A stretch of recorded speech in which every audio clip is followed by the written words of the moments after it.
ये हमारे पास एक क्वेश्चन है गेट केमिकल 2007 से if T A and T B are the boiling point of pure A and pure B respectively and T A B is that of non homogeneous immiscible mixture of A and B.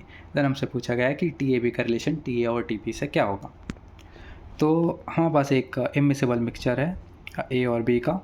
अगर ये दोनों इममिसिबल है तो ये दोनों different face में होंगे और ये दोनों मिक्स नहीं होंगे। तो हम मान लेते हैं बी के ऊपर ए है, जैसे वाटर के ऊपर ऑयल तैरता है वैसे ही हम मान रहे हैं कि हाँ बी के ऊपर ए तैर रहा है। और फिर हम यहाँ मानते हैं कि एक प्योर लिक्विड ए है और प्योर लिक्विड बी है।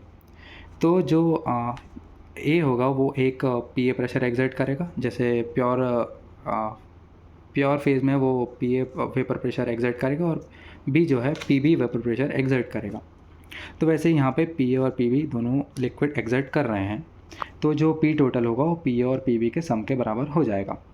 ये बात है जब ये दोनों इममिसिबल है। अगर मिसिबल होते तो हम राउल्ट्स लॉ लगा सकते थे और पी टी को हम एक्स ए पी ए और एक्स बी पी ए में एक्स बी पी बी में लिख सकते थे। यहाँ एक्स ए मोल फ्रैक्शन है लिक्विड फेज़ में और एक्स बी भी मोल फ्रैक्शन है लिक्विड फेज़ में। यहाँ पी ए और पी बी वेपर प्रेशर है। लेकिन ये जो पी ए है और पी बी है, इन दोनों की जो वैल्यू है ये एक्स ए पी ए और एक्स ए पी बी से ज़्यादा होगी। क्यों? क्योंकि जो हमारा मोल फ्रैक्शन है वो हमेशा 1 से कम होगा यहाँ पे। तो ये जो पी ए की वैल्यू होगी वो एक्स ए पी ए से ज़्यादा हो जाएगी।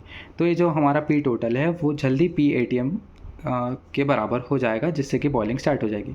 बॉइलिंग की जो मेन कंडीशन है वो यही है कि जो टोटल प्रेशर होता है मिक्सचर का वो एटमॉस्फेयर प्रेशर के बराबर हो जाना चाहिए। तो यहाँ जो इममिसिबल मिक्सचर है उसमें जो पी ए होगा, पी जब ए बाहर निकलेगा तो ए को बाहर निकलने में बी भी अपना एक प्रेशर लगा रहा है, जिससे कि ए और जल्दी बाहर निकल पा रहा है। तो ये जो पी टी है वो पी ए टी एम के बराबर जल्दी हो पा रहा है, जिससे कि जो बॉइलिंग पॉइंट है वो कम हो जा रहा है। कम इन दी सेंस वो ए के बॉइलिंग पॉइंट से भी कम हो जा रहा है, क्योंकि ए जो उसका बॉइलिंग पॉइंट है उससे पहले ही निकल जा रहा है, क्योंकि जो बी है वो उस पर एक एक्स्ट्रा फोर्स लगा रहा है। तो जो हमारा टी ए बी होगा इममिसिबल के केस में वो टी ए और टी बी से भी कम हो जाएगा, क्योंकि जब ए बाहर निकल रहा होगा तो बी भी उस पर एक एक्स्ट्रा फोर्स लगा रहा होगा। But in the case of immiscible ये दोनों मिक्स हो जाएंगे, तो जो ए और बी होंगे वो आपस में कंपेटिटर बन जाएंगे कि कौन पहले बाहर निकलेगा। लेकिन इस केस में जो हमारा टी ए बी होगा वो इन दोनों के इंटरमीडिएट होगा और यहाँ पहले बॉयल वो होगा जो ज़्यादा वॉलेटाइल होगा।